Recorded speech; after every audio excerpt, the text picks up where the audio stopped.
So with those words, I hand over to our moderator, Mr. Dinesh Chand Sharma, to kindly carry forward the proceedings of the panel discussion, beginning with your opening remarks, sir. Over to you. Thank you very much. I know while Shashi has given some freeways to keep you alive for this last session, that there is a cocktail waiting for all of us. So stay active. This is the last session before we facilitate or we invite our tri-chairman. We will try to make it more engaging, not to have the presentations, but to have more engaging discussions. With that, as you know, we are talking about digital transformation. This particular session theme is digital transformation while using communication technologies, 5G today and beyond, even 6G. But then when we say digital transformation, we'll focus on what we have on the ground. I mean, what did we do with the technology while Government of India, along with industry, have various initiatives to talk about Digital India initiative, where they talked about building up infrastructure, building up accessible government services. We heard about the CSCs in the previous session, and even all what seems possible to empower the citizens in the country. You might have heard in G20, which India hosted, the biggest theme of that G20 was digital public infrastructure.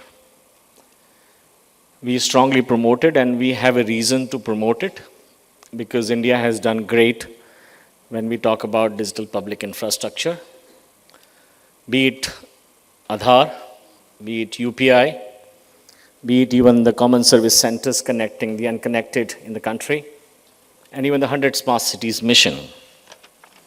Even beyond that, I mean, I know various initiatives. NDCP was announced in 2018, encouraging the standard-based implementations, technology neutrality. So various initiatives were also carried out there as well.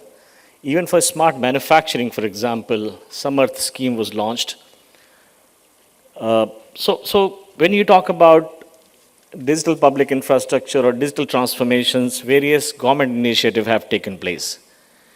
In this session, we will focus more on how we have capitalized. I mean, I think there was a question, very valid question, that Release 15 only focused on EMVB, and very few use cases have been rolled out until now. But we all understand when we roll out a technology with capacity and capabilities, such as EMVB and the low latencies, including massive machine type communications. If I go back and see 5G research, it was very narrow that time. More focus was that we need to move to the next label of this technology transformation. And they thought about that these are the three corners of a triangle. Let's fix EMVB as a first, because this is what the operators and the OEMs are demanding for it. But then, as I say, that the 5G right now sitting with a lot of potential in it. So it's like building up the use cases post its introduction. And I believe in case of 6G, the approach will be different. We will bring the use cases and we will standardize it.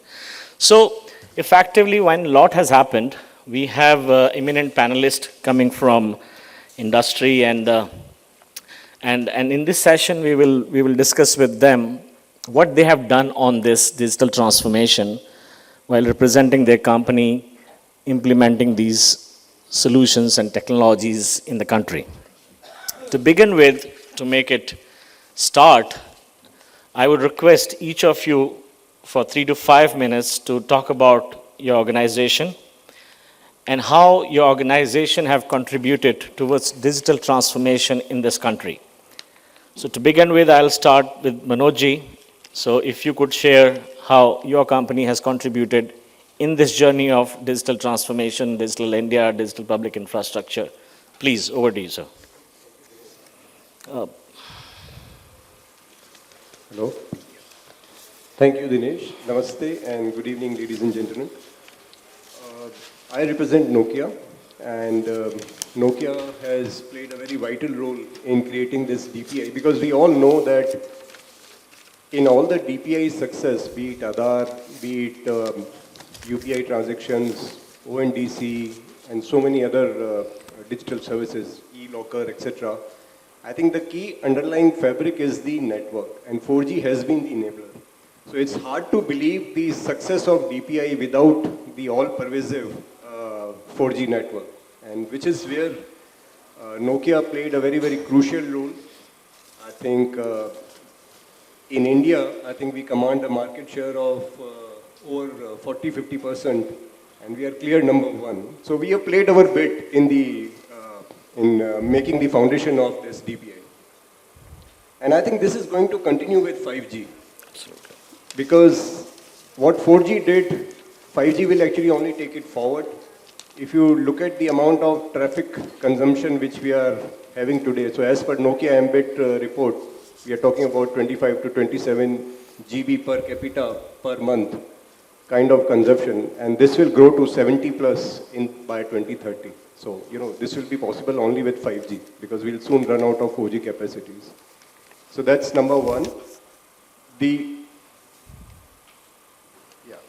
second thing which we need to understand is that with 5G, there will be more services which will be enabled, because we have not yet seen industry automation. So there will be more campus networks which will be coming. We are talking about security networks. We are talking about vertical use cases in railways, logistics, ports, etc. So I think much more is yet to come, I would say. So we are really, looking at the tip of the iceberg. Thank you, Manoj ji. Over to you, Pradeep ji.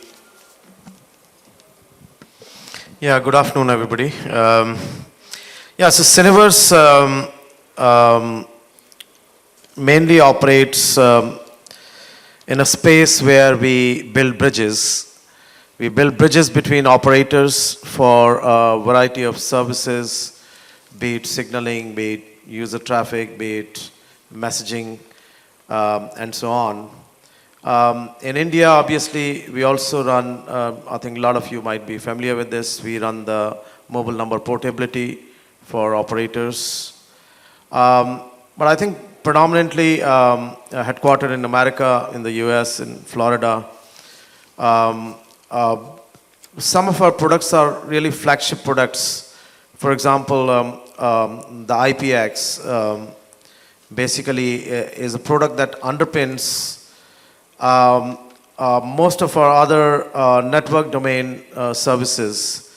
So our IPX, for example, it's world's largest private managed network, which has connectivity to over 820 mobile operators around the world, including 260 direct connects, more than 260 direct connects, and more than 560 indirect through our peering relationships, managed peering relationships. So as you can imagine, pretty much every mobile operator in the world is covered as part of these 820 or so connections, which means that whatever services you consume internationally, and obviously we live in a global world, and India is punching well above its weight and exchanging all sorts of services in different domains internationally. And that is where I think our underlying IPX network plays a huge role in facilitating this. And I think increasingly it would be even more critical, even more vital, because we would be looking, as we look to embrace the enterprises into the mobile domain, so they leverage all these exciting, wonderful capabilities that 5G Advanced and 6G would bring to the fore. And that is where I think there would be a need for all these use cases would come up for connecting the enterprises to mobile operators. You may argue that we can obviously connect them today with public internet and things like that, but there are challenges. There are security challenges. in utilizing those kind of solutions. There are quality of service expectations, guaranteed quality of service, and that is what we bring to the table, where we deliver the security, we deliver the right appropriate quality of service to these applications and enterprises and operators. We also run a large portion of the signaling traffic for LTE roaming around the world, for diameter signaling services. Obviously, we are looking forward to build on that. And that is one space we are watching very, very closely as to how the proliferation of 5G standalone networks shape up. And that is when I think we would step up our game to play that leading role in enabling roaming globally for 5G standalone as well. We are already working very, very closely with some of the leading operators and operator groups around the world, including some in the room, I would have thought, to enable 5G standalone roaming. And that is where I think you would see all these exciting services that 5G Advanced would start to bring. We talked about some of them earlier through the two panel sessions as well. And I think that would allow these services to be actually extended and expanded using some of these solutions. I think that would help. Oh, it is truly helping. So with that, OEM giving the network with complete capacity and capabilities, both of them. We have the Minderji, who represents operator community. So tell us, sir, have they really delivered? Both of these OEMs? Did you able to capitalize on them? Did you able to deliver in terms of digital transformation in the country? Let me first start with the topic for which the discussion was supposed to happen, and I'll without taking much time, Airtel, as most of you know, one of the largest operator in the country, having more than 40% share. We are operating in 16 odd countries, having 562 million customers, and so on and so forth. Okay. Now, whatever has to happen in telecom space or in digital space per se, in India, has to happen through us. So I'm not being arrogant, but that is the reality. Now, with the help of OEM, you cannot survive without your suppliers, without your customers. This is as simple as that. This is a simple business. So we are working with, most of the suppliers which are the best in the world, be it Ericsson, be it Syniverse, be it NOKIA, be it Google, Alphabet, and so on and so forth. We are working with most of them. What we are trying to do is to bring value to the customer. How can we partner with these, the big wigs in the world with the cutting edge technology to give the best value to the customer? That is what we are trying to do. Now, if we look at, digital transformation or digitization, I think there is a lot of difference, per se. When we talk about digitization, we talk about, maybe automating the process. But when we talk about digital transformation, that means we have the capacity and capability to reimagine our business, to create new business models. I think that is what, as an operator, we are trying to do. And we are not a dumb pipe. We are not simply a connectivity services that you can use us and, stream the service. Okay, we definitely want to add the value to the customers, and that is what we are trying to do. Now, when we talk about, like in the earlier session, somebody talked about the 5G advanced or 6G use cases, and what are the use cases? How can it transform the lives of people in the country? I think just to give you an example from Airtel perspective only, the way we are trying to empower our own customer by giving them a simple app. Through that app, you can, whatever you want to do with your connection, on the postpaid connection or a prepaid connection, you can add any service you are going for international roaming, you want to add that service, you can do that. Once you are coming back, you can delete. So we are trying to empower the customer through the power of digital transformation. I think that should be okay for the opening remark. Oh yeah, of course. Thank you very much. With that as an opening remark, let me go back and ask you, each of you panelists, has government done enough when you talk about policy initiatives in the country to do this digital transformation? So I will start with you. Yeah, sure. Why I am saying, because I have been working very closely with the central and the state government, and that is the kind of job I've been doing. So that's the reason I said that I should go first. If we look at I will start with the latest thing on the anvil, which is the telecom bill. Okay, the Telecom Act last year, 2022, it was proposed. 2023, it came. Now the telecom bill, which has been passed in both the houses, signed by the president, and now it is, the telecom rules have to be framed. Correct. Now, just think for a moment, after 138 years, that the new telecom reform of the telecom bill has come. It is replacing the Indian Telegraph Act, whatever, IT Act. 1885 or something like that, okay? So 138 years this has taken. No, number two, the ROW rules, because if you have to fiberize the country, if you have to get the advantage of 5G or 6G, in that case, we have to have all our towers fiberized. Okay, we can work on E-band, but at the same time, fiberization is a must. Now, if that has to fiberize, that means the government has to create certain policies which enables the TSPs or the ISPs to lay down the fiber. Correct. After 2016, the new rules came in 2022, and then the subsequent in 2023, which have really made it easier for central government, for state government, for laying the fiber. Just to give you an example, earlier there used to be, different kind of charges, say administrative charges. Administrative charges across the state, across the urban local bodies used to be 100 rupees to 1500 rupees to 1600 rupees. There was no uniformity. Now the new government has said rupee 1 per meter.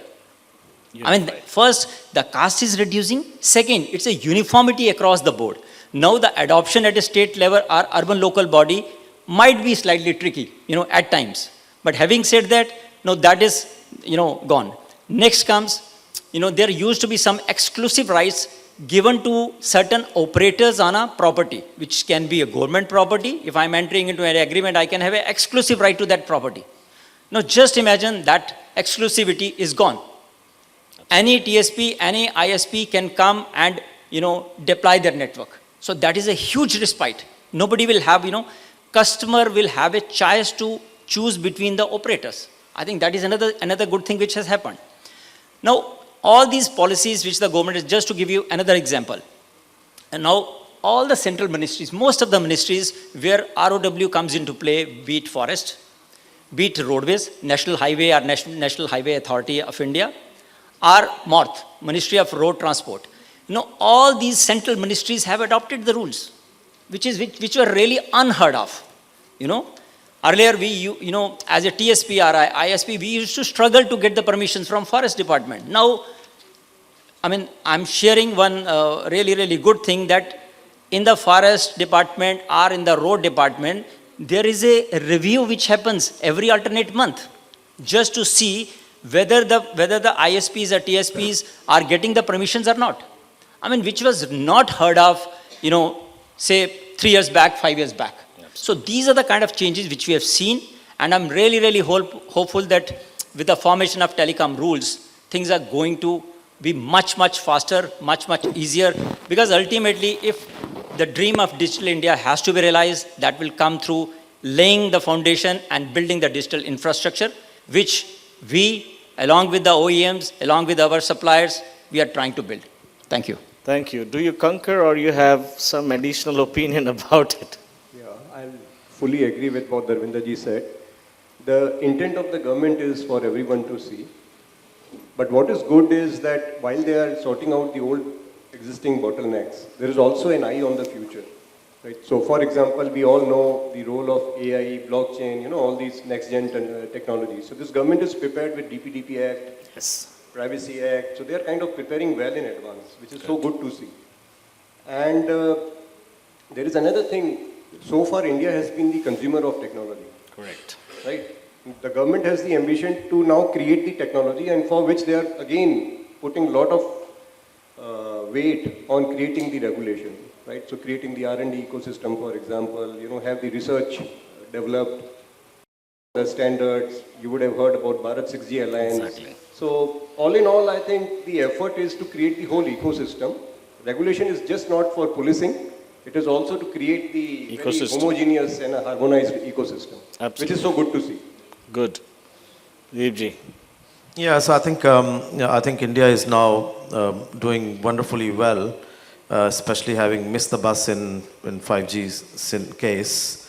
I think what I would like to highlight is, obviously we have heard about the 100 test labs initiative, but I think which is great. I think what on top of it, what India can do, given its immense potential, India has all the use cases you can think of right in this country. Not too many countries are actually blessed with that kind of potential, I must say.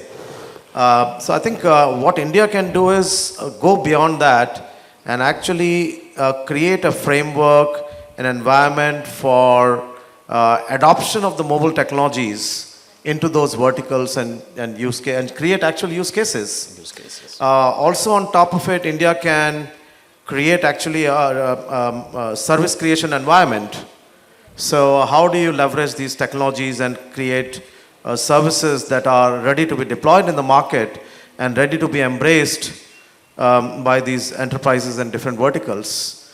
Participation, obviously, I think people have this misconception that 3GPP is only for telecoms, telecom companies and telco players. These days, for the last maybe 6, 8, 10 years, as many of you in the room would know, there are all these railway companies, shipping companies, aviation companies, Alibabas, they are, Facebook, Apple, Google, they are all becoming members of 3GPP. And actually, if you are not in the room, you don't have your say. Absolutely. So I think that is where India can actually, again, up the game and encourage some of these, SMEs and local high growth companies from outside of the telco domain to also participate in this process and conversation. No, absolutely, I completely concur with you. This is how the 5G was developed when we talked about network layer, because all the non-telecom player became a part of it. They just started adding smart, and to add smart, they have to be part of this ecosystem. So today's 5G, today's participation in 3GPP is well beyond. It's the entire domain or the ecosystem you can think of. When you talk about smart, they need to be a part of this ecosystem. But while all three of our panelists are agreeing that government has done not only for today, but even they have launched initiative for future, from the audience, anybody who has anything to add or does not agree, or believe that something additional should be done which is not yet done. Anybody from the panelist?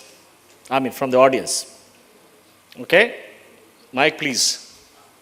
I think I will be audible. Okay. So what we need is a small, low-cost model ecosystem for the much more viability of this 5G adoption in rural India.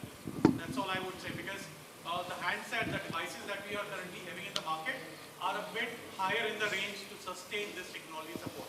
So if we can lower it down by Made in India, Make in India initiative that has been done, that would definitely help us. Good point. Good point. And I think PLI scheme, having the entire mobile manufacturing ecosystem in the country, when we are not only consuming domestically, but we are exporting, this is how I think it will indirectly help to have the affordable handsets for 5G today.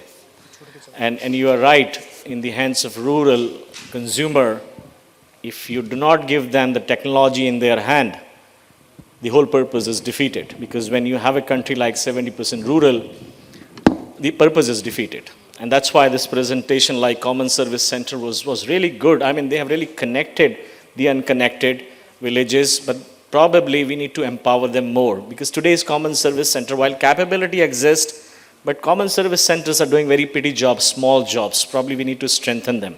Okay, that's it. I go to the next, okay, one more. We're talking about 5G and 6G, and I think all of us agree that fiber is going to be a very important component of 5G and 6G.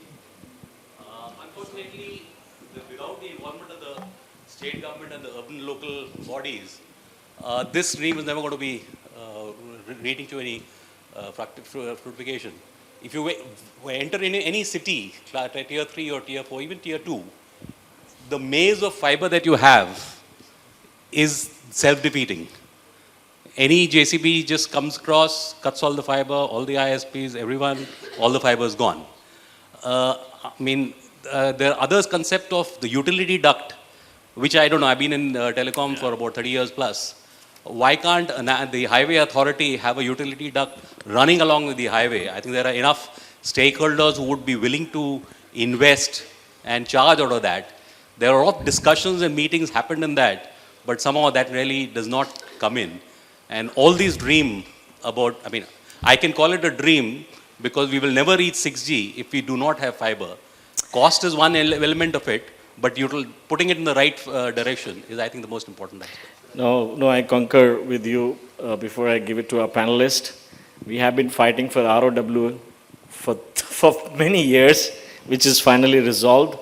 And even we have been fighting for having the common duct for cables. But let's go to the operator to have the real experience. So I'll first talk about the common duct or the utility duct, like you are saying. So the government of India, rather I'll say the government of Gujarat, did an experiment in the gift city, Gandhinagar. So they have created utility duct. When I'm saying utility duct, it's a really, that's a masterpiece, to be seen. But the cost is huge. It is almost 8 to 10 crore per kilometer. Yeah. Now, if somebody has to monetize that, probably that will be very difficult. If I have to, pick up a dark fiber, or if I pick up the duct, then probably it will not make any business sense for us. Now coming to the next one, what are we doing around it? And as a TSP, we are deeply involved with the government. So the NHLML, which is National Highway Logistic Management Limited, an arm of NHAI, who builds the road. So they are building the first, the national highway kind of a duct from Delhi to Mumbai, 1357 kilometers. Okay, and half of that is already been built.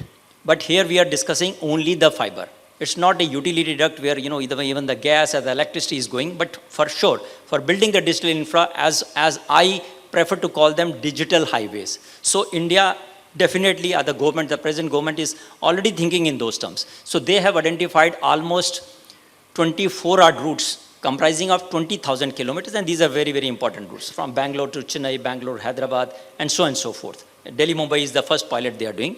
Hopefully by end of next year, maybe 25 or so, we should be able to see that happening, and they have invited all the stakeholders. A series of meetings have already happened, so we are involved with that. So this what we are trying to solve is the national highway, or the NLD as we call it, national long distance. Coming to the state or coming to a town or city, I think there the problem is, because for urban local bodies, this is the revenue. So somewhere the rates are very, very high. So they charge exorbitantly high, because the urban local body, because of the constitution of that body, that's an independent body that is not being governed by the central or even the state. So that impacts. So whatever the standing committee of the urban local body decides the rate, and that has been signed by the mayor and the standing committee, normally that rates will be applicable. But now with the telecom rules coming in, probably there will be some kind of a cap. So the cost element will get addressed. Now coming onto the fiber, that fiber we are laying, whether fiber can be laid only by two ways. One is that underground, and other is over the head. On the electric poles are the poles which we are deploying. Underground fiber, I don't see much of the issue coming, because for national long distances, yes, there were certain issues because India is growing, India is developing, lot many roads were being constructed. We used to see lot many cuts. But I think now with the help of agencies, we have a coordination committee with them. We are trying to solve that also. Within the city, coming back to the cities and towns, wherever underground fiber is there, the uptime is say 99.98 kind of percentage. But if we look at the overhead fiber, yes, whenever there is a cleanliness drive happens, so some of the fiber gets cut. Absolutely, that's a practical issue we have. But what we are trying to do as a custodian of the customers, because we are supposed to give a service to the customer, whether it is a broadband service or whether 5G through the mobile, which is fiberized. We are trying to see that the most of the fiber should get underground, and we are suggesting we want to work very closely with the government, whether it is Jal Jeevan Mission, the new mission which where government wants all the that the tap water should reach the villages. We want to work with them. We are working with the road department in the states. where we are tying up with them, asking them what are the roads which you are going to build next year. Why don't you share the plan so that we can propose and we can tell them that we will lay the fiber. We are ready to propose that, suppose I'm one operator. If I have to lay the fiber, I will lay my fiber, I will put a duct exclusively for me, and then I will put 2 more ducts just for you to monetize so that the road is not, dug once again. So all those permutation combinations, all those the new initiatives which we are trying to do. Now coming back to, another initiative which is Gati Shakti Sanchar portal. That portal has been built in the last 1 year or so, okay? And all the permissions which used to come, which used to take, months, 3 months, 6 months to come, those permissions are coming within weeks.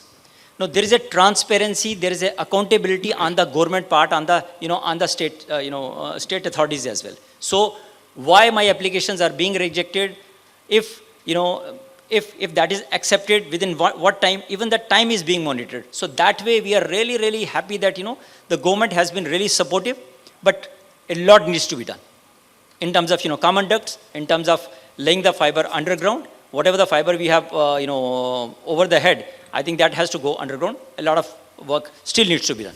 Thank you. Thank you. Anything further to add? We can go for next question.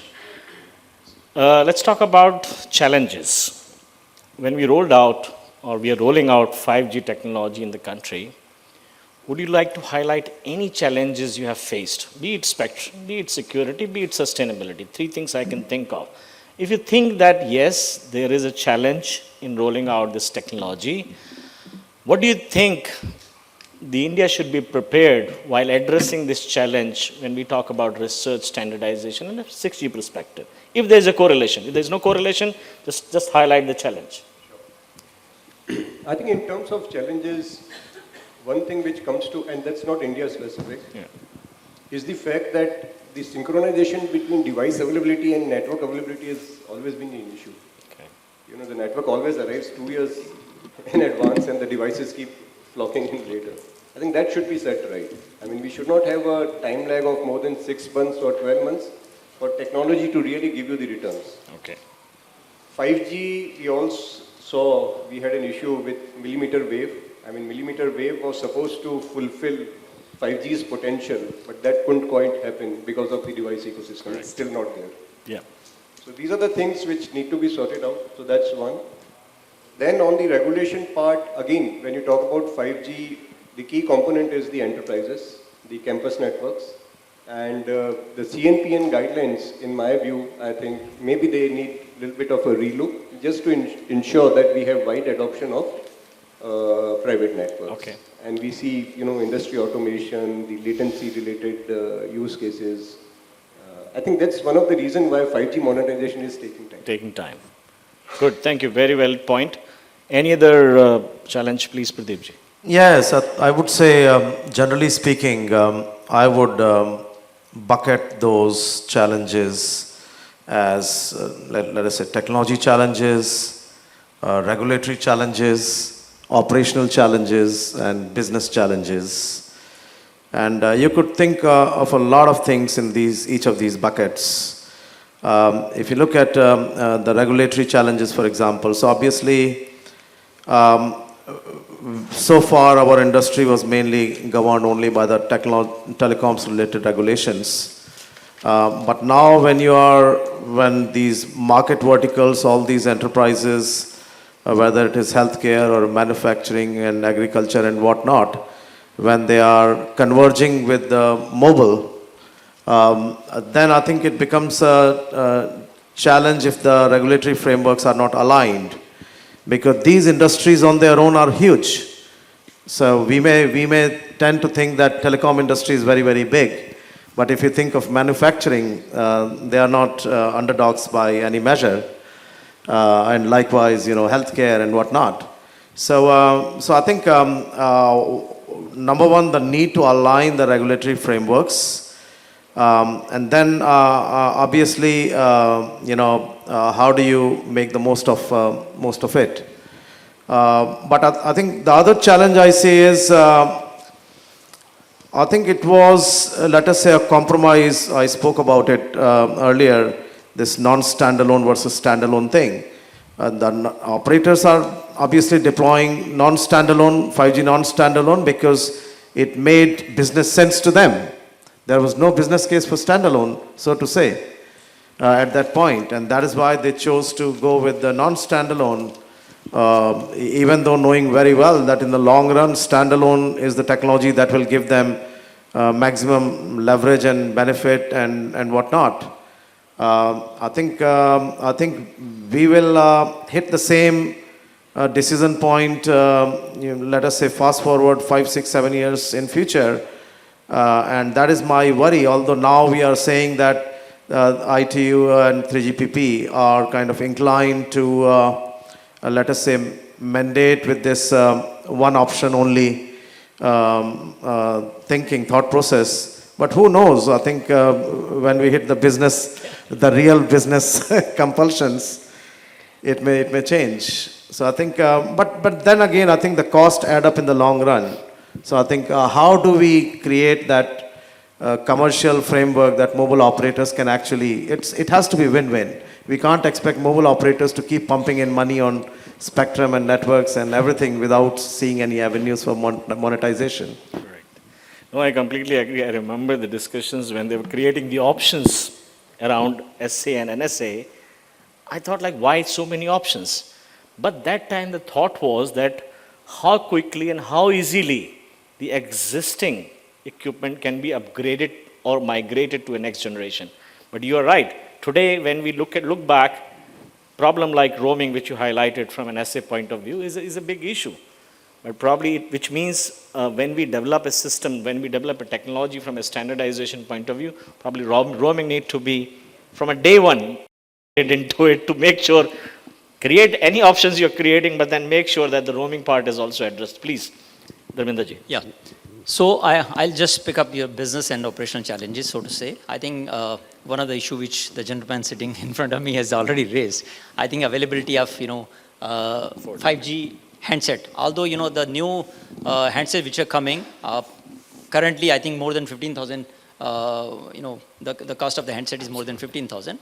Once that comes below 10,000, okay, sub 10,000 handset is available, probably we'll see a proliferation of 5G happening. So that is one part. Second part, currently, while we are still talking about 5G in the urban and rural areas, currently almost 300 to 350 million people are still using 2G.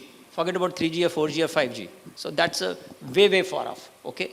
Now, if you look at, penetration of 5G handset, it used to be around 17-80%, might have moved to 22-23%. I mean, that is a kind of ballpark figure. So as an operator, how do we deploy? I think that's a challenge for us. Should we deploy only where the 5G handsets are available, or should I give a contiguous coverage? I think that's a real dilemma for us. Because once you are deploying a 5G node, then OPEX will start immediately, while the revenue is not going to happen to us. We have already paid for the spectrum, but revenue is not there. Currently, 4G is equal to 5G.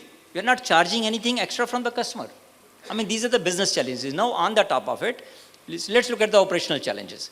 Once you are going to change the, antennas or the nodes, at a particular place, then there is a huge, hue and cry. People talk about EMF radiations, so you have to deal with that. You have to deal with RWAs, you have to deal with police, you have to deal with political people. I mean, all the MLAs and these kind of people will come and ask you not to deploy. Because there is EMF radiation. People want the connectivity, but at the same time, people talk about EMF radiation. This is a myth. It has been clarified, and a lot of workshops being organized by COAI and the industry, that the standards which Indian government has set for EMF radiation is 1/10 of the world standard. Just 1/10 of the world standards. Still, we are grappling with these kind of issues. I mean, these are practical issues which we keep on facing day in and day out. And hopefully, like we talked about the use cases. For 4G took its time, it took almost 1-2 years for the development of the use cases. Industry 4.0, our autonomous car, maybe those cases might be slightly ahead. But other use cases we are already seeing some use cases where 5G is being used. Say, because what is the difference between 4G and 5G? It's a low latency, low latency and high speeds. And that is what we are also talking about when 6G will come. Probably ultra low latency will come, and maybe 10x or 20x or 40x kind of speeds we will get. So we need to see all the use cases where the real-time data is required, whether it is IoT, whether it is manufacturing, whether it is healthcare, remote, healthcare, all those cases will come into play. It's just a matter of time. Thank you. Good. Thank you. And I completely agree with you. Maybe I'm just thought about it. Maybe government should take back the 2G spectrum, give the money back to the operators. They do the subsidize handsets to the rural India. And they says, handset is affordable. Government has given me a subsidy. They have taken back the spectrum. They can sell it. And this is a valuable spectrum, which 2G is occupying today. I mean, I think it's just a thought which came in my mind. And government could consider that, okay, I'm giving you this money, pass it on to the consumer at an affordable handset. But you are absolutely right. Challenges are there. But when challenges are there, solutions evolve. And India, as I think somebody commented, if something works here, it works in the world.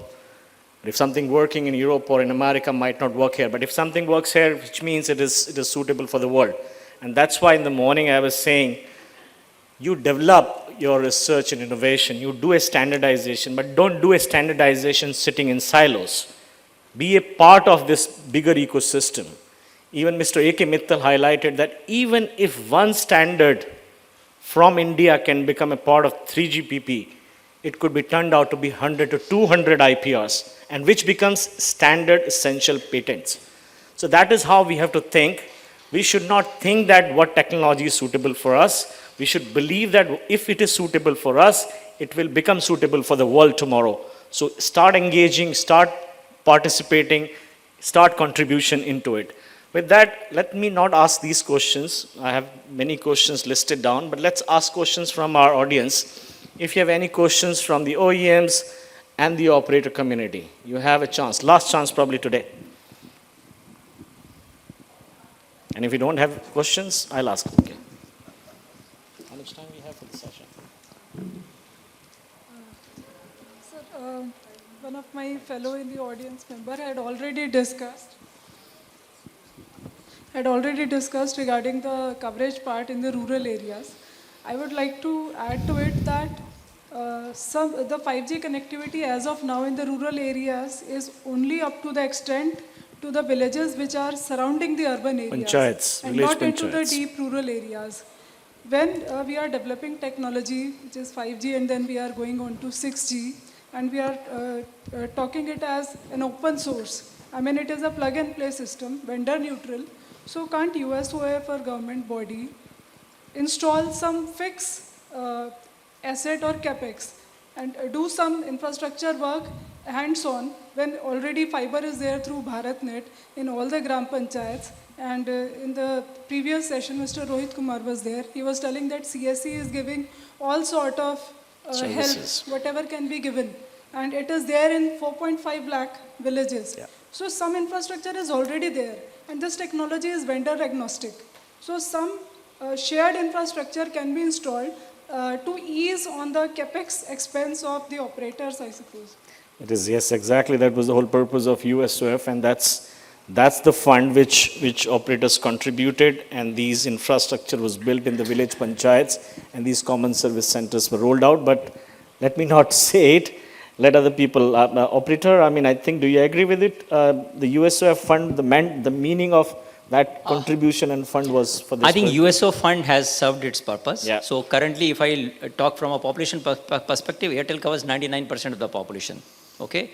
If somebody is carrying that impression that we are covering the villages near the urban area, that is completely myth. We are serving the deepest of the areas in Naxalite areas of Chhattisgarh. Okay? So we are also serving Andaman Nicobar. We are also serving the jungles of MP. So we are almost everywhere, and so is the other operators. I'm not saying that we only. Correct. So other operators are serving. Now coming on to the villages where it was not making any commercial sense. That's the reason USO fund was created. Now the USOF, whatever the last villages which are pending, and DOT does that exercise every year. I think there are 25,000, if I'm not mistaken, yes. Approximately 25,000 villages are pending, and that project has already been given to BSNL. So BSNL as a government entity, they will be undertaking that process and cover those villages with the help of state government and all. Whatever the USO projects which we are the competitors are doing, we are completing. Like in Northeast, we as Airtel are completing certain projects in Arunachal Pradesh. So we are doing that with the help of USO. Whatever was given to us, in the last 2 years, we are completing that. Having said that, while this will be coverage of 2G and 4G, because in the rural area, since we have the 2G spectrum and we are working on 2G, and we know that in the rural area, probably most of the people will be on the 2G handsets. So we are serving there. 5G, it might take some time to reach to that level, to that far-flung areas. Yeah. Thank you. So it's there. CSC, they have a lot of use cases. Probably they need to build up that with some kind of subsidy or some kind of schemes to enhance the capability of these village local entrepreneurs. That's a solution, but coverage is there, except there's 25,000. Even those 25,000 were remote, very distant connectivity was an issue. So there the fund was needed. Otherwise there was no ROI business case for that. But the government is doing it. Any other question?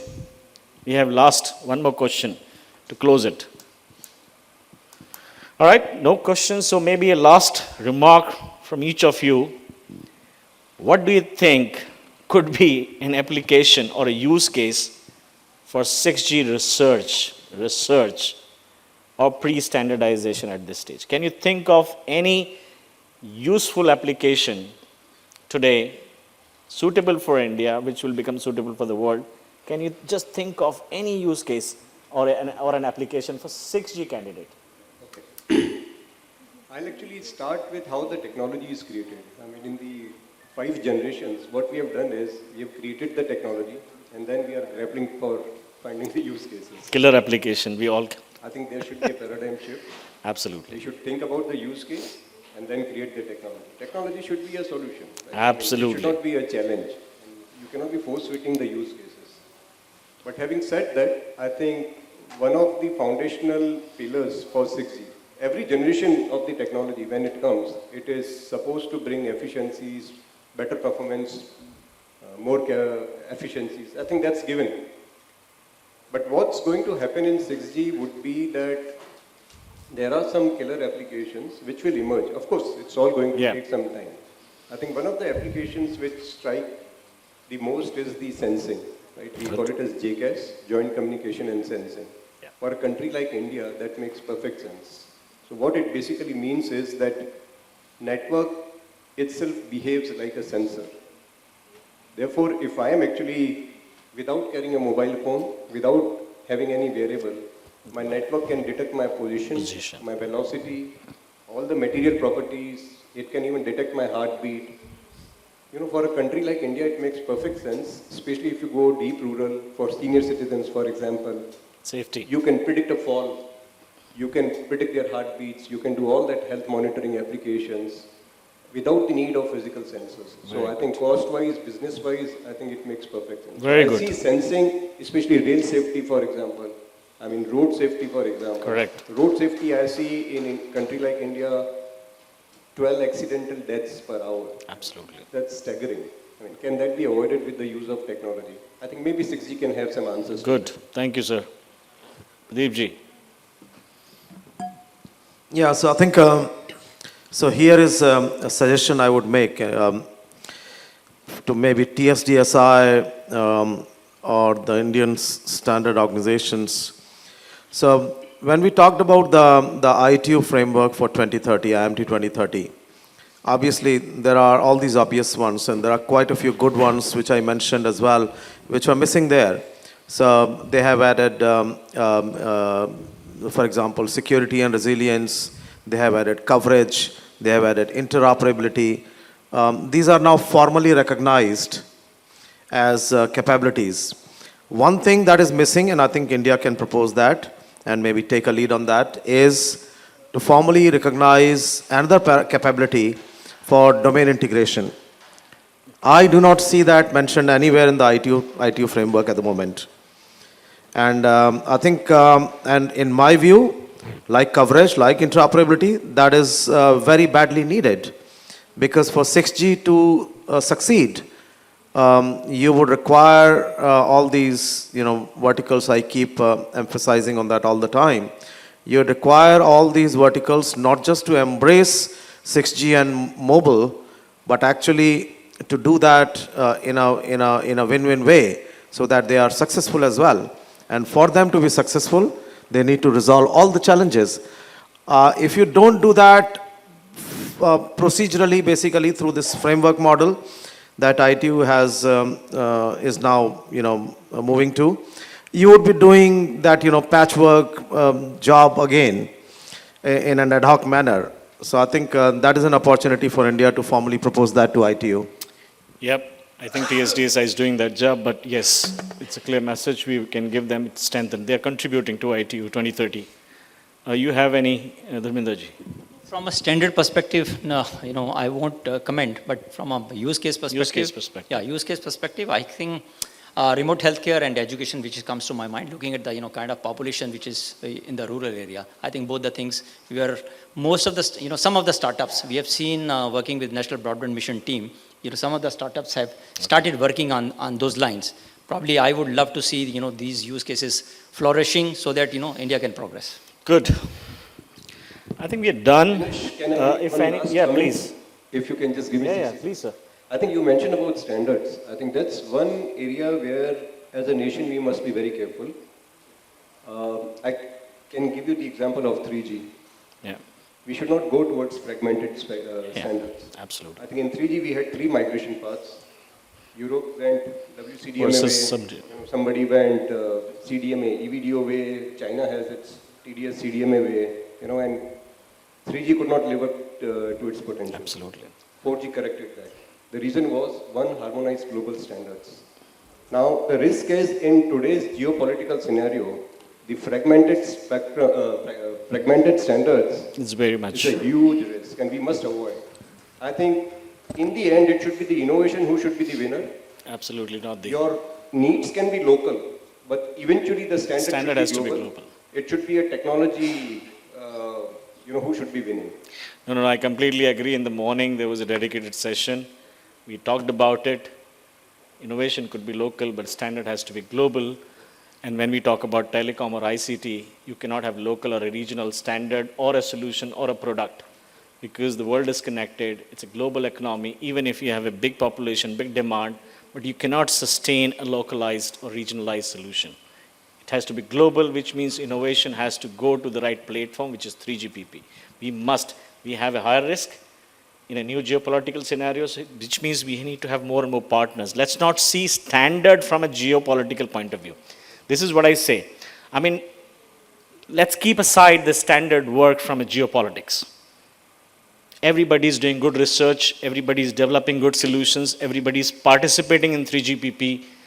Let's focus and concentrate on developing 6G standard at 3GPP. Let's avoid that. Let's not bring geopolitics in the standards world. That work should continue. With that, let me thank our panelists. Please give them a big round of applause. And session is over. Over to you. Thank you. Thank you very much indeed. I would request session moderator, Mr. Dinesh Chand Sharma, Director Standards and Public Policy, SCSCI, to kindly do the honors of presenting mementos to our panelists, Mr. Manoj Gurnani, Head of Strategy and Technology, NOKIA, India.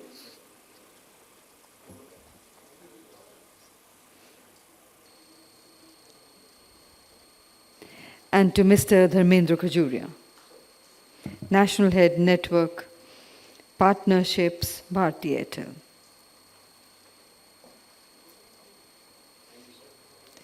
Thank you, sir. And I would now request Mr. Anil Tandon, Director General BIF, to kindly propose the vote of thanks.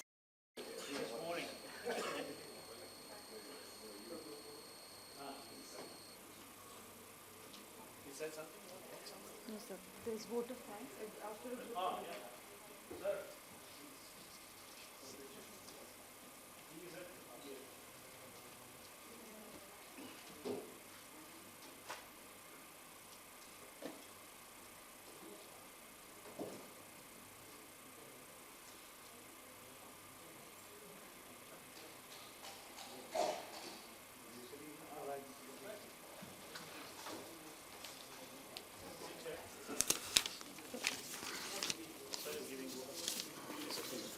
There's nothing much.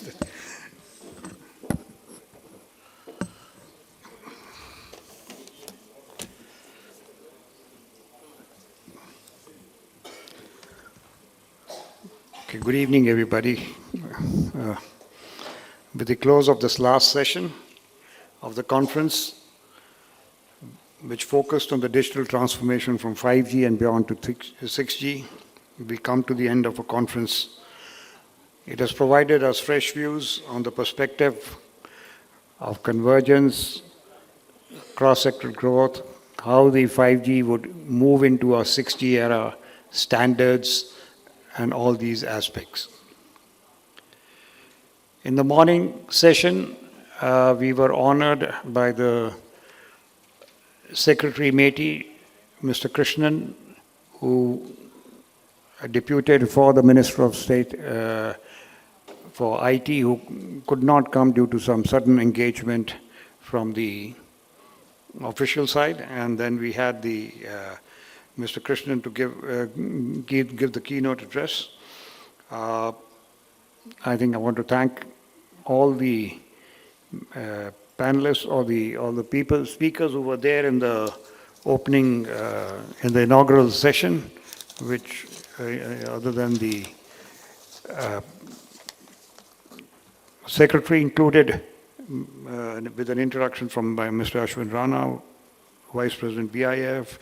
We had General Kocher, the DG COI, and we had Shyam Madikar, CTO from Jio, then Sandeep Saxena and Sanjeev Kumar, and of course. So it was an interesting session, and I would like to thank all of them who participated. Some of them may be here or they would have left. But before the start of the inaugural, there was a very interesting session, something that Dinesh just mentioned, and that was about the, Mr. Robert Ravi was also there in the inaugural session. There was a session on the standards and how India can contribute towards the standards for the 6G. And a lot of interesting points that came out in that, bringing out how we can try and achieve the aim of 10% of the 6G standards coming from India. That was chaired by Dr. Ravi, and of course with who's the DDG SRI and DOT. We had Mr. TV Ramachandran give the introduction. And then participants included Mr. Marwa from METI, Professor Kiran Kuchi, Shri Mittal from TSDSI, Pradeep Bhardwaj, who's here, and Dinesh Sharma. So all of them, thank you very much for taking time off, participating into a very, very interesting session that we had before the inaugural session. I would like to convey my thanks to all the distinguished speakers and panelists who've joined us. There were the 3 panels after that, or sessions after that, for sharing their experiences, views and learnings, which has made today's event a very thought-provoking and constructive dialogue towards the growth in technology, especially as we move from 5G to 6G. As we all know, 6G is being called IMT 2030, so that's the time when it is expected to be launched.